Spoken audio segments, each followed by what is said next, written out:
حوالے سے ہم 5 دلیلیں پیش کریں گے۔ پہلی دلیل، بسم اللہ الرحمن الرحیم، پارہ نمبر 3 سورہ آل عمران اور آیت نمبر 44۔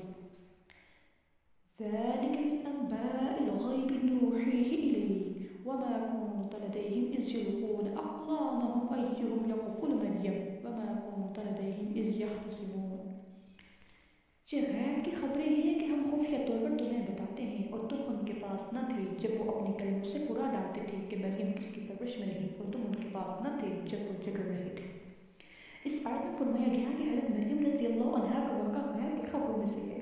اس سے معلوم ہوا کہ اللہ پاک نے اپنے حبیب صلی اللہ علیہ وسلم کو غیب کی علوم عطا فرمائے ہیں۔